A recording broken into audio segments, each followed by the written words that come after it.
Recording started. Okay, we're on chapter 1. This is problem number 6. And this is in a section called Dimensional Analysis. And dimensional analysis is important in physics because unlike a lot of the math that you've dealt with in the past, the quantities have just been numbers. They haven't had units associated with them. And so in physics you need to keep track of units. Sometimes we can kind of get a little loose on it because as long as we have the quantities in their basic units, meters, seconds, and kilograms, then we might not be able to, we may not have to keep total track of units. But in this case, we're going to just talk about it. So problem number 6 says the kinetic energy has dimensions kilograms meters squared per second squared. So it has some number, of course, it's some quantity, but it also has these units associated with it. So they have kilogram meters squared, the whole thing divided by second squared. And it gives an equation from chapter 6 that if you have mass m and you have a certain momentum p, that the equation is kinetic energy. So let's write the equation. Kinetic energy is p squared, which is the momentum, squared divided by 2m. M is the mass. Determine the proper units for momentum using dimensional analysis. So we haven't introduced momentum, so we really don't have any idea what the units are at this point. But we do know that the units for mass are kilograms. That much we do know. And what else can I tell you here? Okay, so we have the units for kinetic energy. And so basically what you do is you would solve the equation here in symbolic form, and you would take 2 times the mass times the kinetic energy. So I'm just multiplying both sides by 2m. And I take the square root, and I'm not going to put plus or minus because we're just worried about units. So you have the square root of 2m times the kinetic energy. So now, rather than putting numbers in, we're just dealing with the units. And so we just put in the units. We know, well, the units for a constant, there are no units for a constant. So we don't have to worry about that one as far as units. The units for mass are kilograms. And the units for kinetic energy are kilograms meters squared per second squared. So if you take the square root of that, you've got kilograms squared, meters squared, and second squared. So everything becomes square root of something squared just becomes that quantity. So you get kilograms meters per second. And as we'll see later, kilograms, of course, is mass. The quantity that has the units of meters per second is velocity. So it'll turn out later that it's just equal to mass times velocity meters per second. But you didn't need to know that right now, unless the second part of the problem. Okay, refer to problem 5. Given the units of force, write a simple equation relating a constant force exerted on an object, an interval time during which the force is applied, and the resulting momentum. Okay, so the units for force, so let's put another page here. This is from problem number 5, which we didn't work, but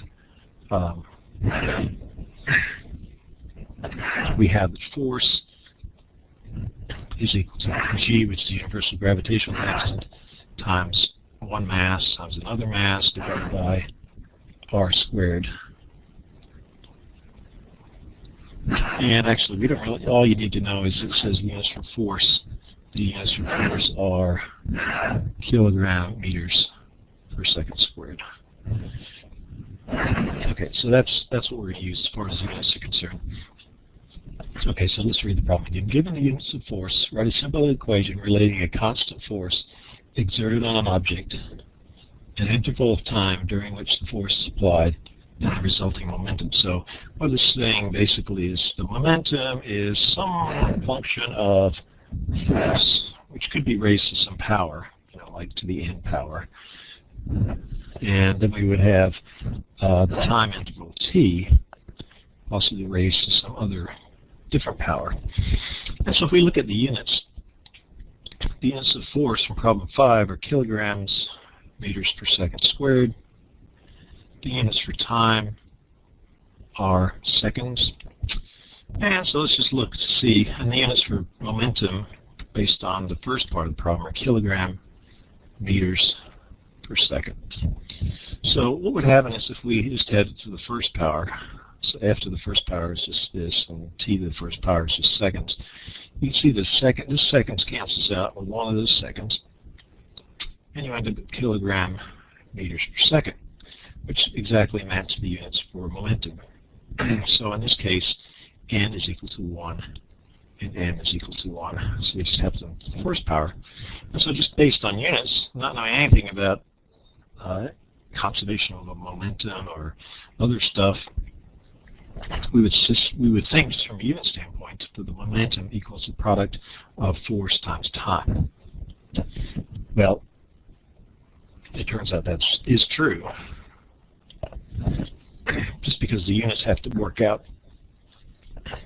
What this is saying, which we'll get to in chapter 6, is it says that if you apply a force to an object through a time period t, the product of those two, force times the time, will be equal to the change in momentum of the object. But again, we just did it based entirely on units, and there are a lot of cases in engineering where we use that fact that we can use units to almost guess what the actual equation should be that relates quantities in physics without even looking at the physics behind it.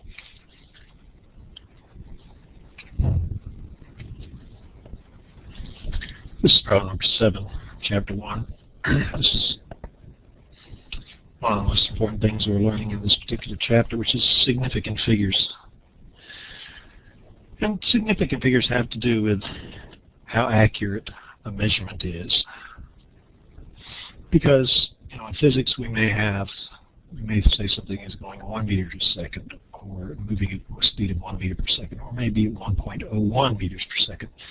And depending upon how accurate those measurements are, it also will reflect on how accurate or how confident we are of the accuracy of the resulting quantity. So in problem number 7, this fisherman has caught 2 bass. One he measures to be 93.46 centimeters, and the second bass is measured to be 135.3 centimeters.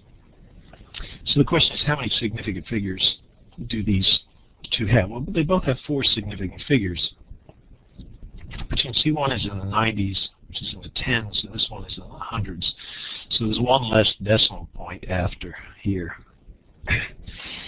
When you add quantities together in regard to scientific notation, what you do is you add the quantities together, and then you look at the least accurate. And the accuracy here is not how many significant figures I have per se, it's how many decimal points do I have after, how many numbers do I have after the decimal point. So I've measured this to within 1/10 of a centimeter. This one I've measured within to 1/100th of a centimeter. So the result is only going to be as accurate as this one because I don't have any additional information here. So if I want to get the total length, I'll sum the two lengths together. So 93.46 plus 135.3. And if we had infinite accuracy, and we just use our calculator, you get 93.46 plus 135.3. And so the calculator answer would be 228.76. But our physics answer is that we can only read it to within 1/10. We can only be accurate to 1/10 because I don't have any additional information here. So the actual answer would be 228.8 centimeters. And that's the number we would use. Now for multiplication, we take the two numbers multiplied together, and the result we carry as many significant figures as the least, which quantity in the product has the least number of significant figures, which we'll do in this. Recording started. Okay, we're on problem number 9, and we're continuing to talk about significant figures. So we have 4 parts to the problem. First part, part A, has 78.9 plus or minus 0.2. So even though this is not plus or minus 0.1 or plus or minus 0.05, so that you know within exactly 3 significant figures,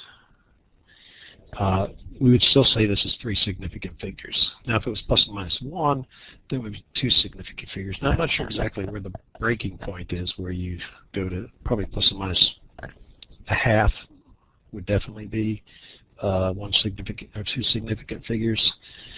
Because if you think about it, 78.9 plus or minus 0.05, then we'd say that goes between 78.85 and 78.95. And so we'd say that it averages that, and we have this plus and minus, and so you'd be able to say it's with 3 significant figures. We know it's the 10th point. So even though this is 4 times that, it's still not enough to say 2 significant figures. So we say 3 significant figures.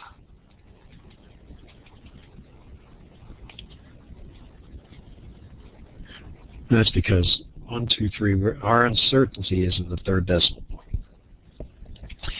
Now the next 3 are actually easier than the first one. Whenever you have a number in scientific notation, or engineering notation, 2 ways, you always have a decimal with, you don't always have to have just a, 1, 2, 3, 4, 5, 6, 7, 8, 9 here, but typically you do. So you might have 1.2, 3.7, 5.9, whatever. So it's typically a number between 1 and 10.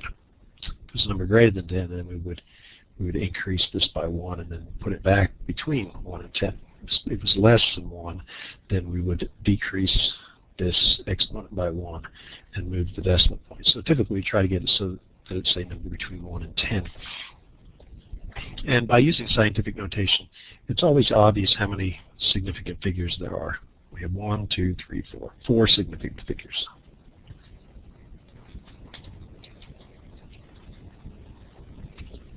Now, if we were to write this out not in engineering notation, it would be 3,788,000 or 788 million, and then you have 0, 0, 0, 0. And so we know it's 10 to the 9th because we have 3, 6, 9 before we get to this point. And so you might say, well, we have 10 significant figures because we go to 0, but we really we only know it to this point, and everything else after is zeros, and we don't have any further accuracy. And that's one reason, theoretically, you could have 9 significant figures if you put the decimal point right here. So we do that with a different color. So let's say it was that. Now, with the decimal point there, you would be essentially saying that you know it to within 1 unit out of a billion. And this one would be 10 significant figures. But in reality, it's only good for the first 4. There's not really any way of representing whether these zeros are significant unless you put a decimal point there. And that's the beauty, one of the beauties of scientific notation. So likewise here, even though it's to a negative exponent, it is still 3 significant figures. So it's just how far this thing goes out.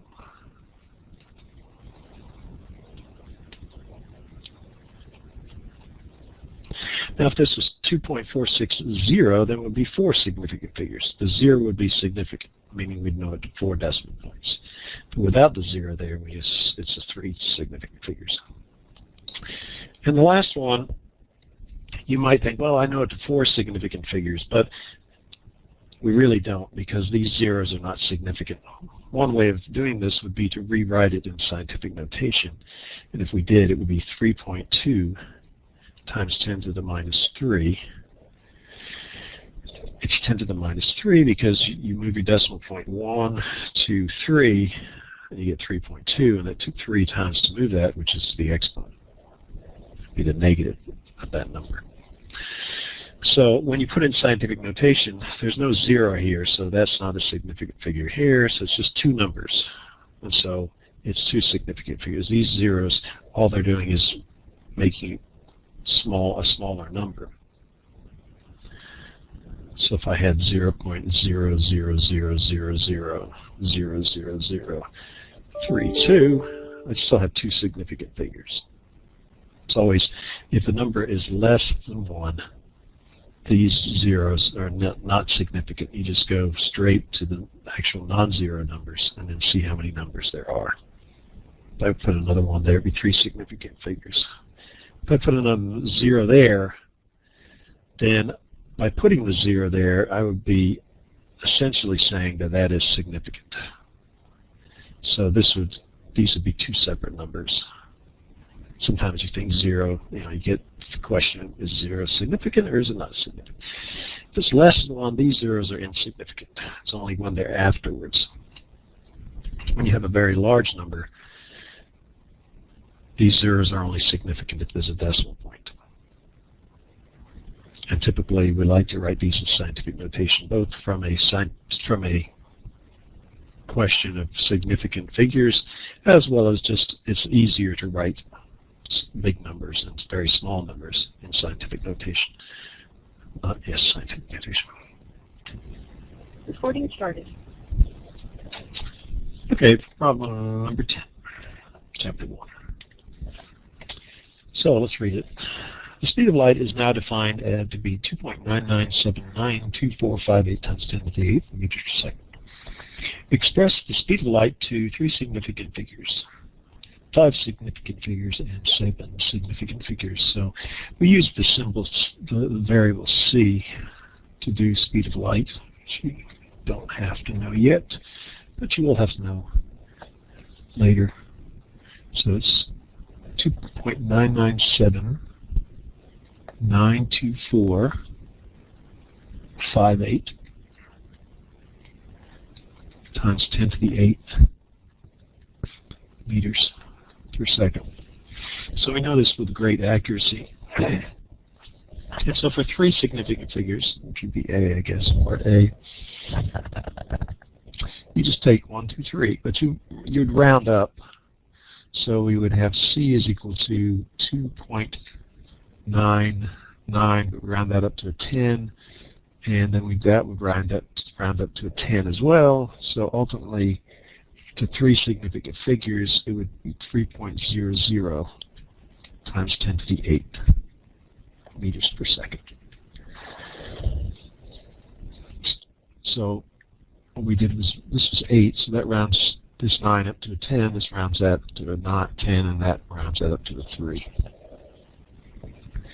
Okay, so 5 significant figures. Let's see what we have. 1, 2, 3, 4, 5. So this is going to round this up to an 8. Not to, and that's as far as it goes. 1, 2, 3, 4, 5. Now wait a second. 1, 2, 3, 4, 5. Actually, this 2 is the 6th significant figure, and you can see that that would round it down. So it's really 2.9979 times 10 to the 8th meters per second. And how would we write this? Let's think about this. How would we write this? Well, it'd be 3, and then you would have 8 zeros. So 0, 0, that's 6, 7, 8. Oh, not too many. So it's really 3, 0, yeah, 1, 2, 3, 1, 2, 3. So that would be written in non-scientific notation. We have 6, 3, 6, 2 is 8. So we have 3.0. So we don't, in this way, we can't really represent how many significant figures there are. Here, it would be 2, 9, I guess that's a 9, 7, 9, 0. Let's see how many we have here. So that's millions, thousands. There we go. And again, we wouldn't know whether these zeros were significant or not. This is more difficult because we could theoretically only have one significant figure, but we have 3. Here we would have at least 5, and possibly more, depending on whether those zeros were significant. And the final answer is 7. So we get 1, 2, 3, 4, 5, 6, 7. So this one's going to round up, since that's greater than 5. So this will become a 5 instead of 4. So we get 2.997925. Is that right? 1, 2, 3, 4, 5, 6, 7. Okay, so that rounds out to 5. I think I may have said that incorrectly, but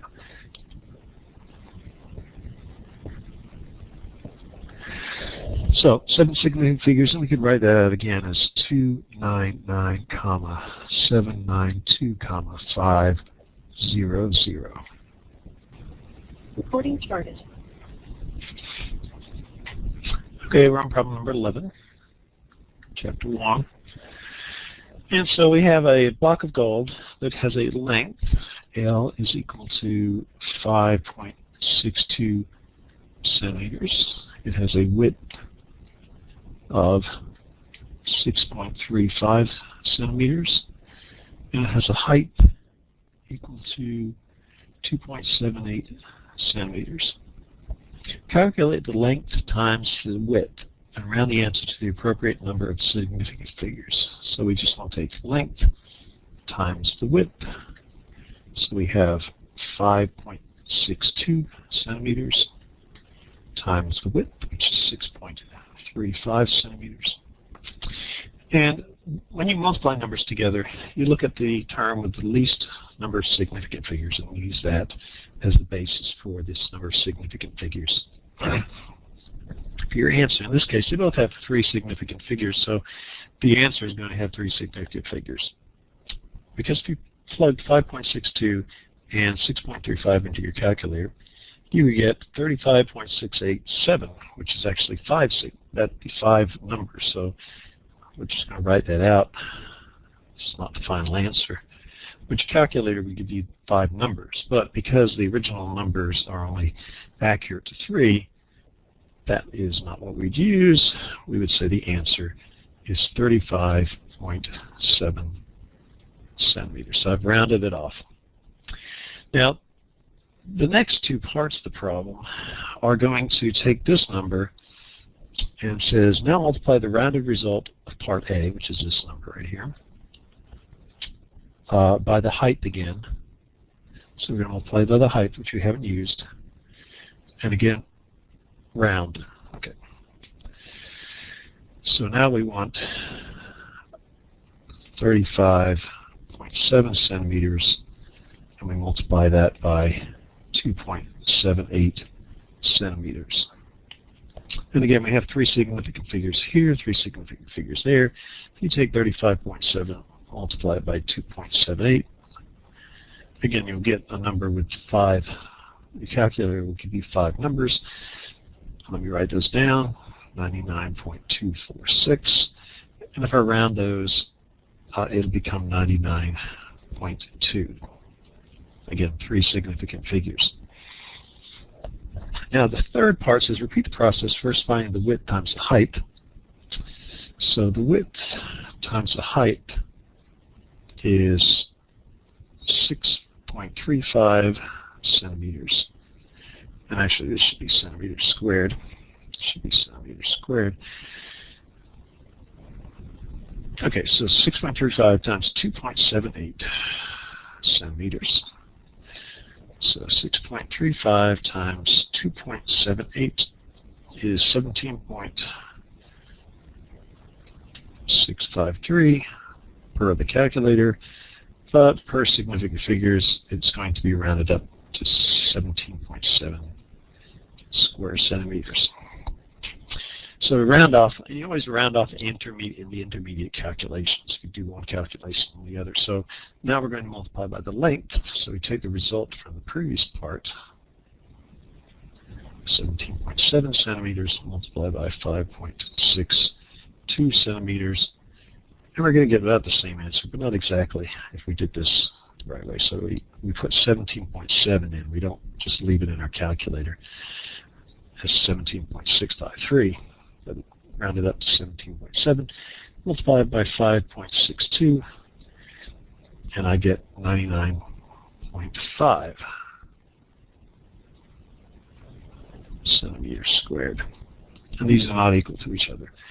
If we had taken, the non-rounded version here, if you're taking 35.687 times 2.78 here, 2.78, we get 99.20986. And if I did the same thing here and I didn't round off, if I take 17.653 and I multiply by 5.62, I get the exact same number, which is 99.20986. And so this one is actually pretty close, whereas this one is higher. And it's because when we rounded off, we were so close here. We were 653, and we rounded up. So this one's going to be higher, which it is. This one was just above. We almost rounded this. This was just a small difference. We'd round it up, but we rounded down. So because of that, let me just check, make sure that number is right, because it seems like it ought to be actually a little bit lower than that. But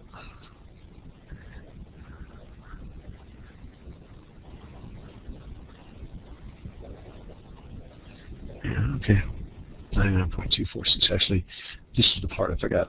This is rounding. Okay. Anyway, it all has to do with rounding, which way you're going. So the question was, explain why the answers don't agree in the third figure. It's just intermediate rounding issue that comes up.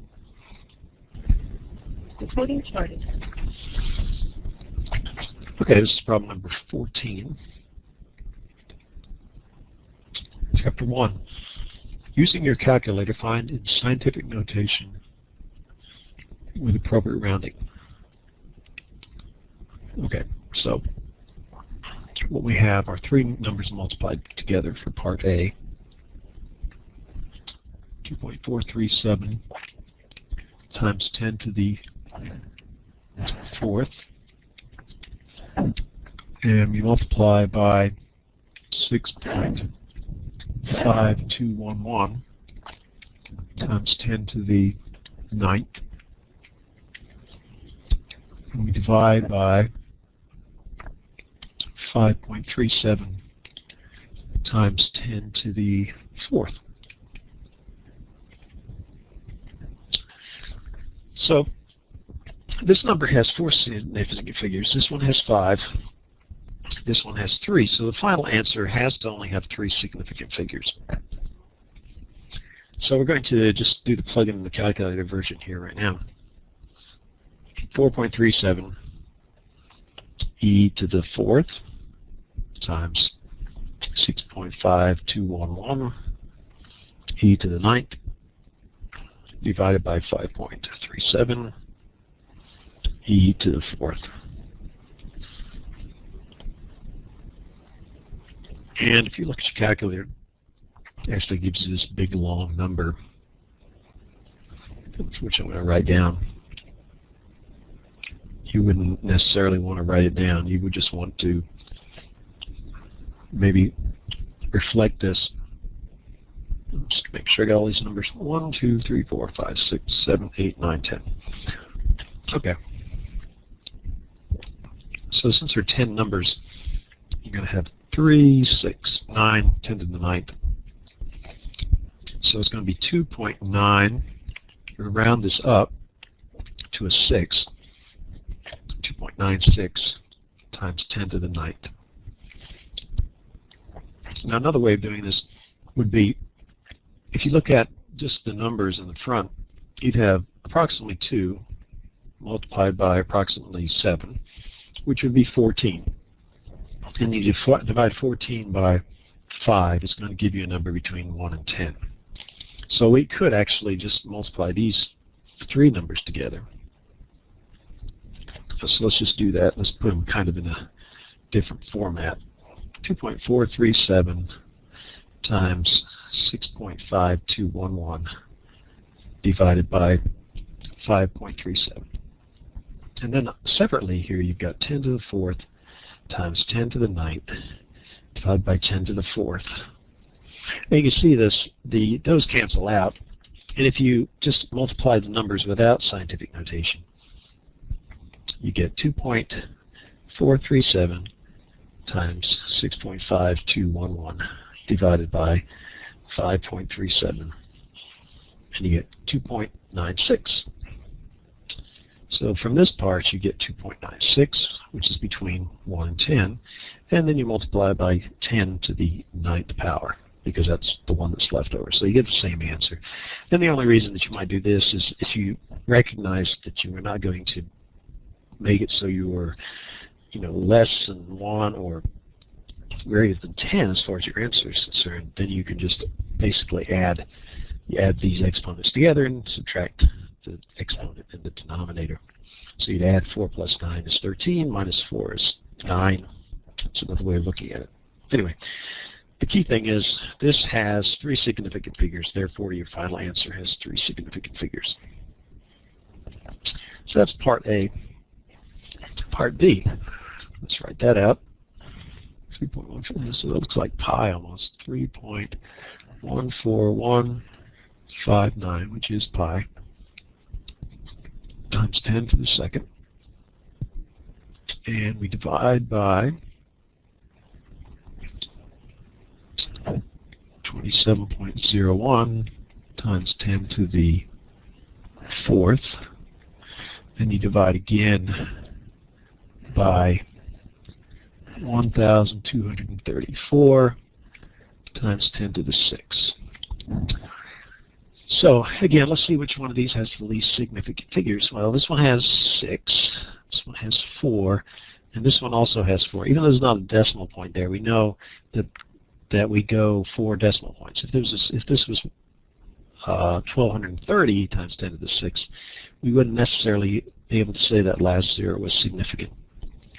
But in this case, we know we have 4 significant figures being the minimum one. Now this would be equivalent. You could actually just move that up here. When you divide by something more than one time, you can just multiply these two together like that.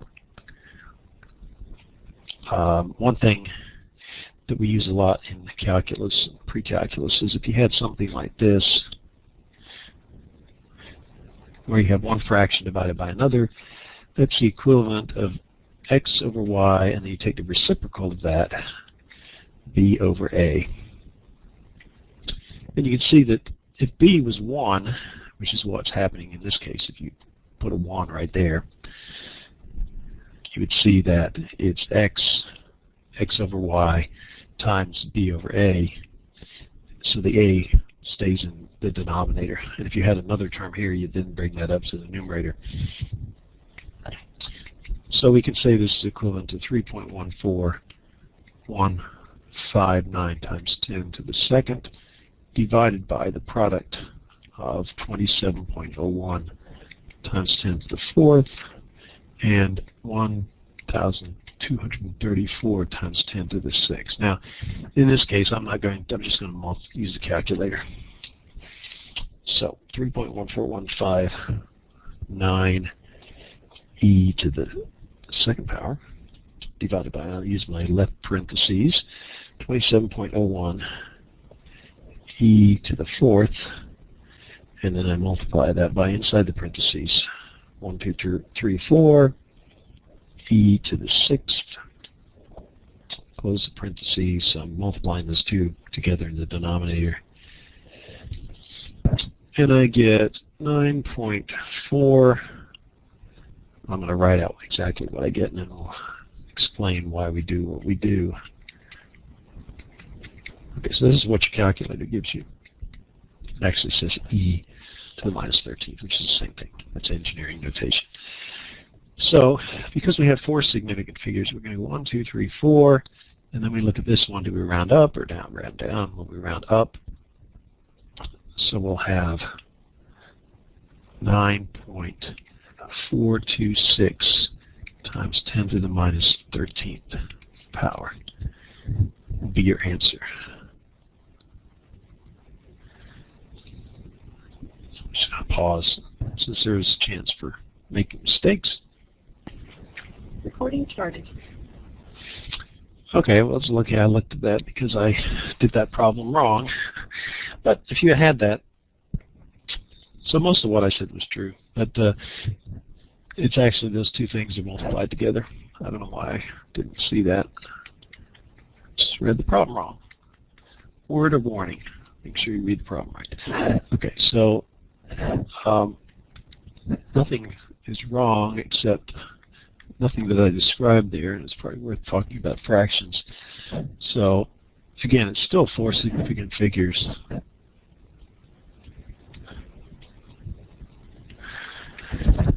Okay, so let's try this. 3.14159 e to the 2 times 27.01 e to the 4th divided by 1, 2, 3, 4 e to the 6th.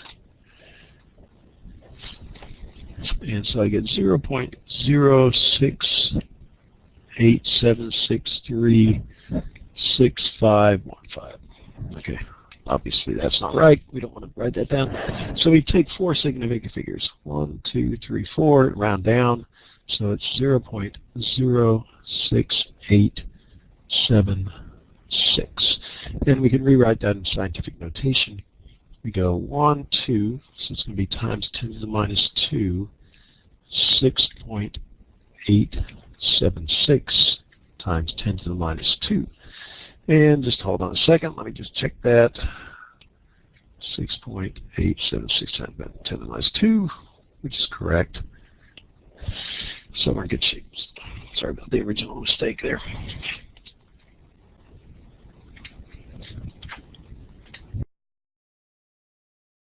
Recording started.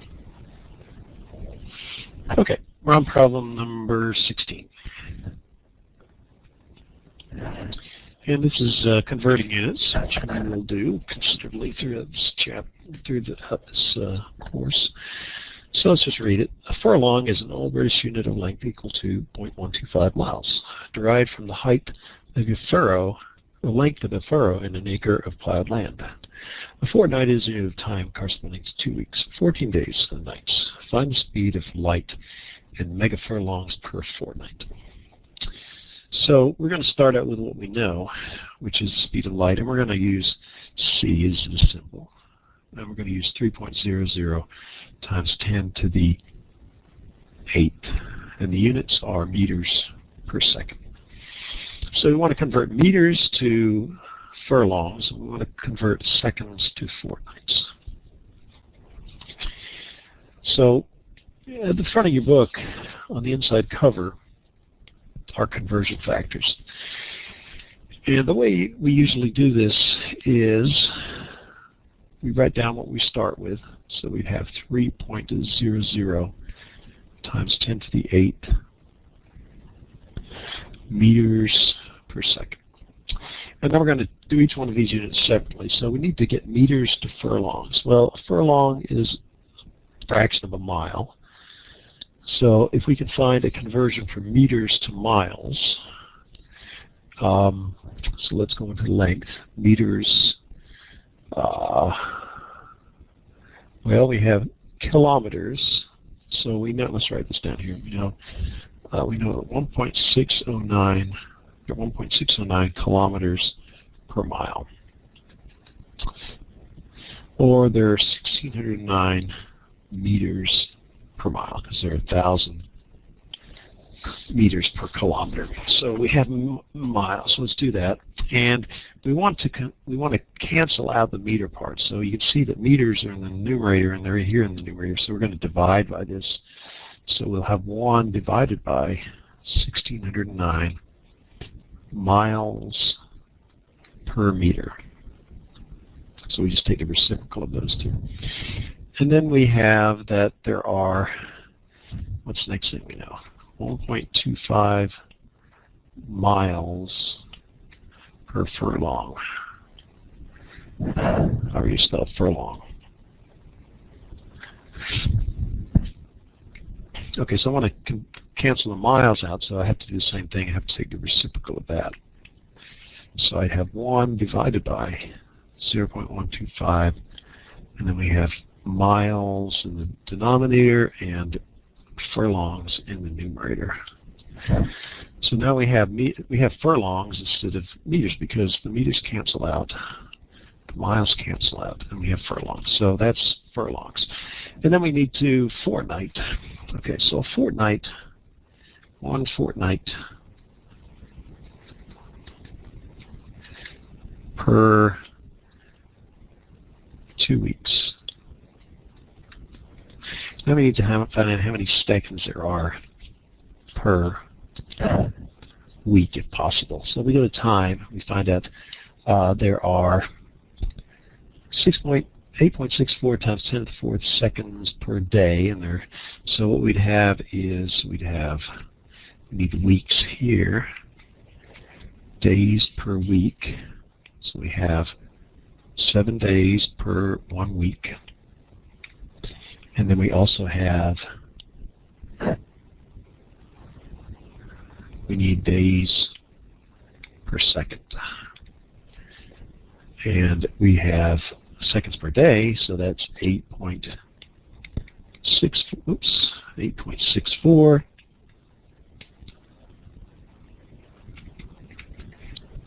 times 10 to the 4th seconds per 1 day. So let's go ahead and do that sub-calculation here. 1 fortnight per 2 weeks. So 1 divided by 2, we divide by 7 again, and we divide by 8.64 e to the 4th.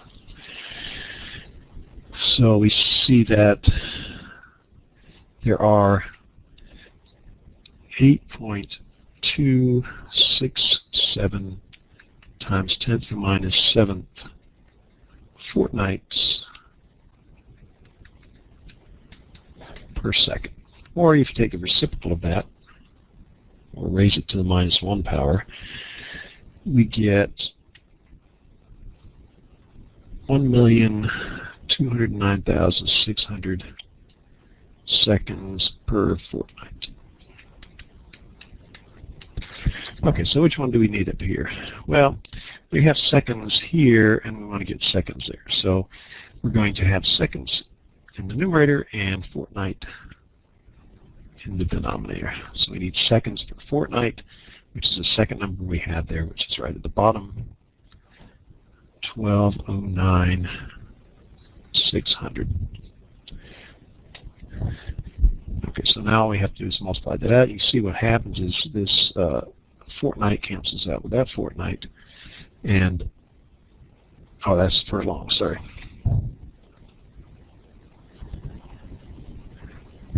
So 2 things. Okay, so this is furlongs. This is fortnight.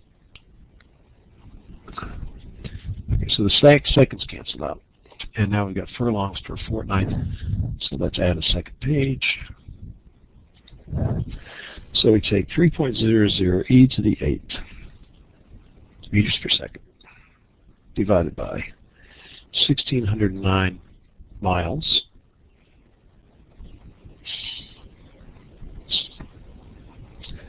Yeah, divided by that, divided by 0.125, multiplied by 1,209,600. And so the speed of light in furlongs per fortnight is 1.8, and we had 2 significant figures that we start out with, so we'll keep it at 2 significant figures. 1.80 times 10 to the 12th furlongs per fortnight. It's still the same unit, it's the same ratio of units. Furlongs is length, fortnights is time, length per unit time, just like length per unit time. And so let's just check this out. Problem number 16.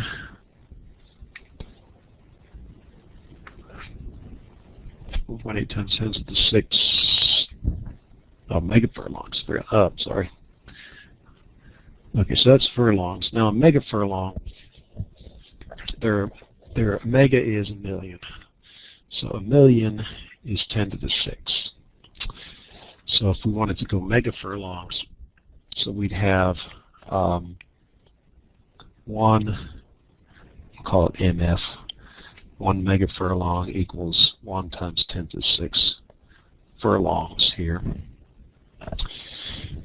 And so you'd see that if we wanted to have furlong, we'd have to divide by 1 times 10 to the 6 to get megafurlongs. So if you divide by 10 to the 6, 10 to the 12 divided by 10 to the 6, 10 to the 6, you just subtract this from that. And so what we get is 1.80 times 10 to the 6th mega furlongs per fortnight, which is the correct answer.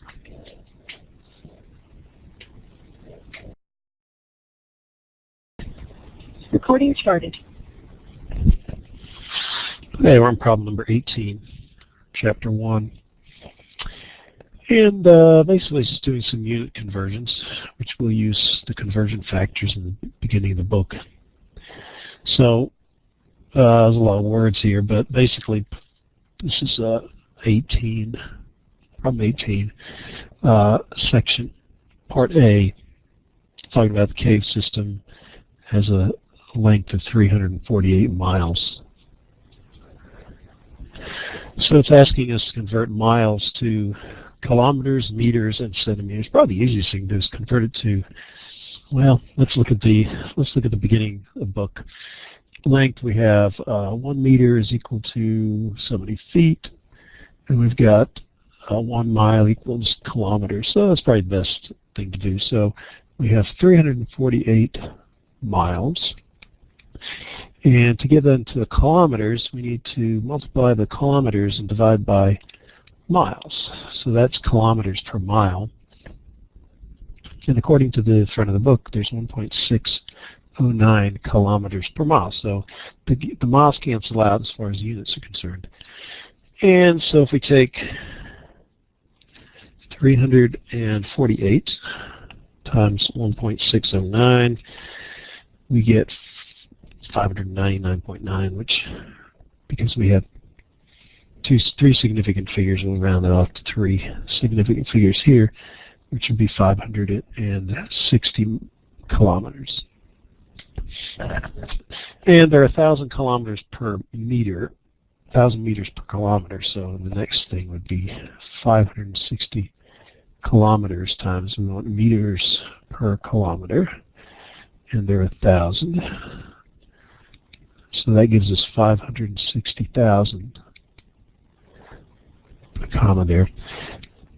And probably what we do, we would say 5.60 times 10 to the 5th meters. Likewise here, we probably should have done 5.60 times 10 to the 2nd power kilometers. That way they are easier. And then actually to convert, there are 100 centimeters per meter, and so to multiply it by 100 is like multiplying by 10 to the 2nd. So our final conversion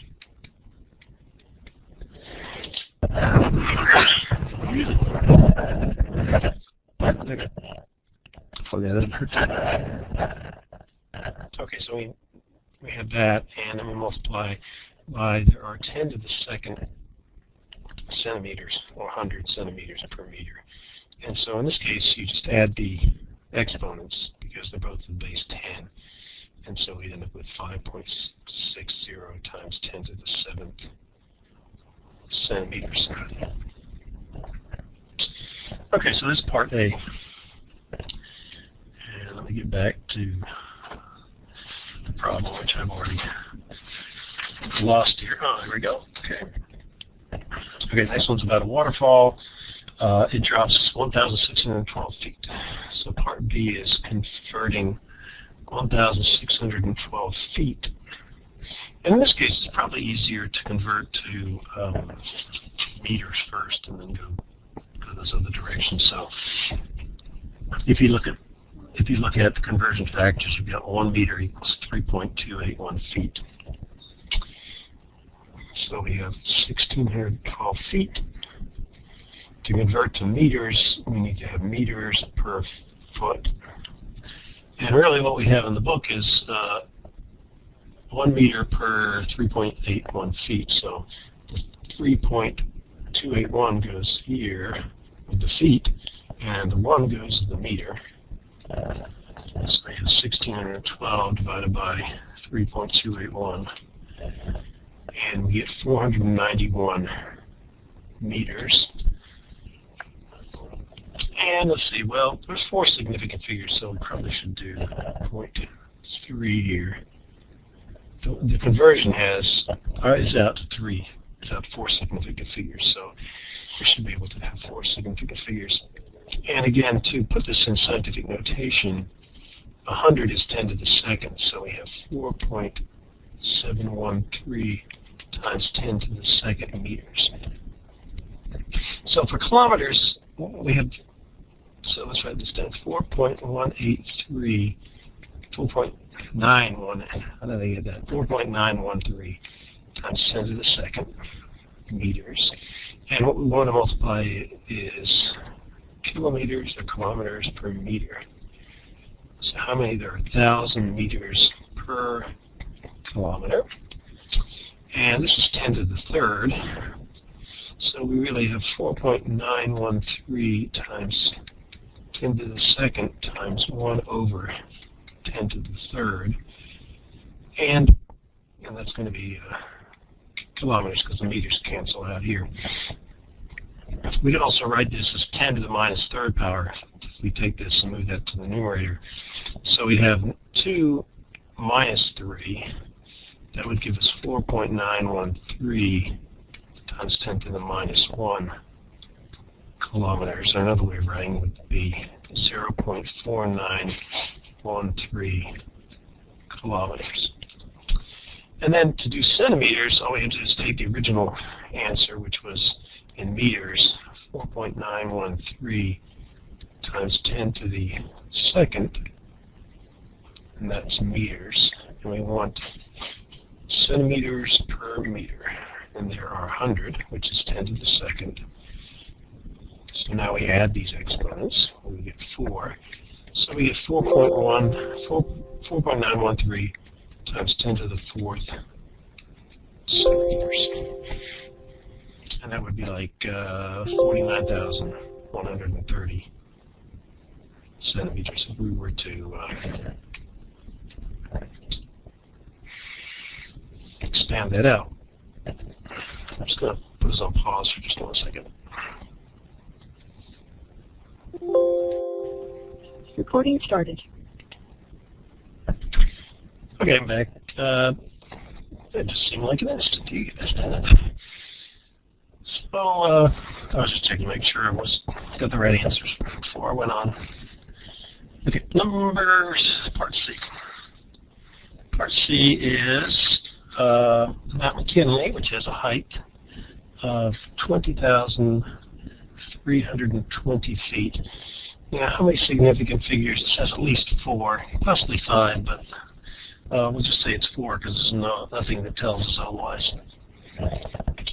This could be written as 2.032 times 10 to the 4th. So that would be, yeah, that's correct. Just try to think back here. Okay.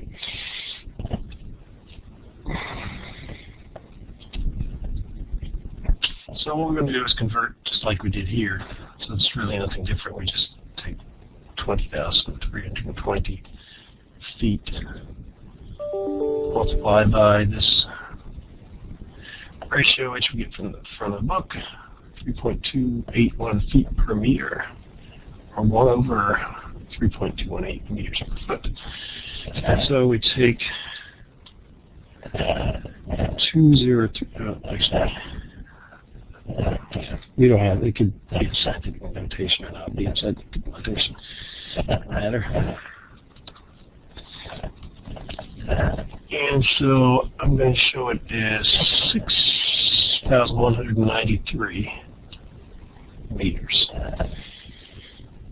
And again, that could be written as 6.193 times 10 to the third, because 1,000 is third meters. So that's converting to meters. Now we need to convert to kilometers. So we divide by 1,000. So we have 6.193 times 10 to the third meters. And we need kilometers per meter. There are 1,000 meters per 1 kilometer. This is 10 to the third, so the 10 to the thirds cancel out, and we just end up with 6.193 kilometers. The meters cancel out. 10 to the thirds cancel out. And then finally, we just need to multiply this by 10 to the second. 6.193 times 10 to the third meters times 100, which is 10 to the second centimeters per meter.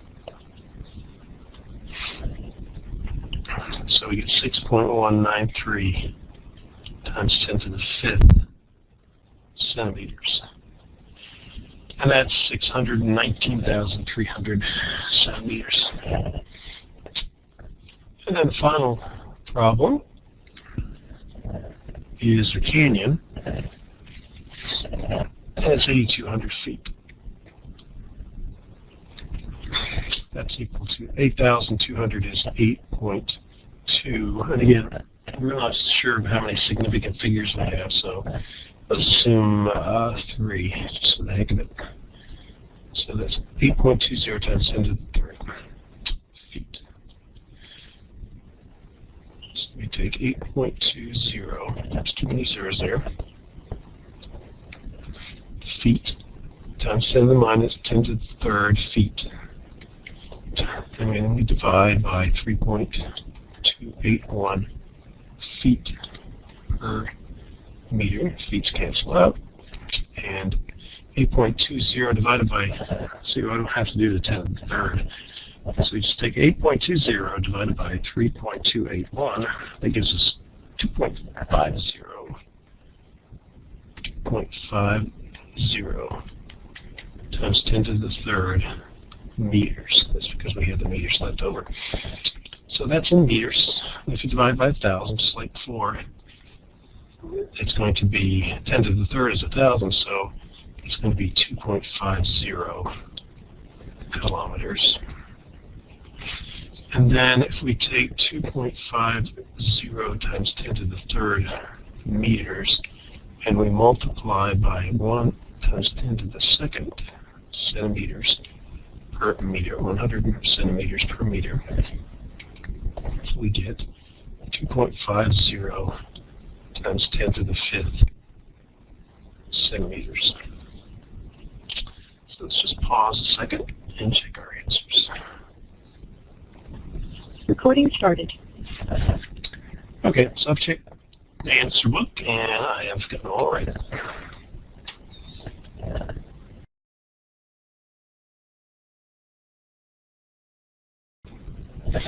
Okay, problem number 23. So all we're doing is converting meters per second into miles per hour. If you look in the book, you'll find out, in front of the book, you'll find out 1 meter per second equals 2.237 miles per hour. And what you always do is you just create a fraction, or you want to just have 1 on one side. So to get 1, we divide by 1 meter per second. So we have 2.237 miles per hour per 1 meter per second. And so in this case, we take C, which is 3.00 times 10 to the 8th meters per second, and we multiply by 2.237 miles per hour per 1 meter per second. So the meters per second cancel out, and we end up with units of miles per hour. And plugging a calculator, you get 3.00 e to the 3 e to the 8 times 2.237. And you get this long number 6711000000. So this is a prime candidate for conversion to scientific notation. So you basically look at putting a decimal point here, and then you calculate how many digits are to the right. So you go 1, 2, 3, 4, 5, 6, 7, 8. So that becomes 3.71 times 10 to the 8, 10 to the, I guess 10 to the 8. Well, that makes sense, doesn't it? Because we got 3 times this, and that's not more than 10 to 8, it's 6.71. This times that is 6.71, and you'd still have 10 to the 8. So, anyway, so that's your answer, but we'll double check it here. Recording started. So we're good. That's all.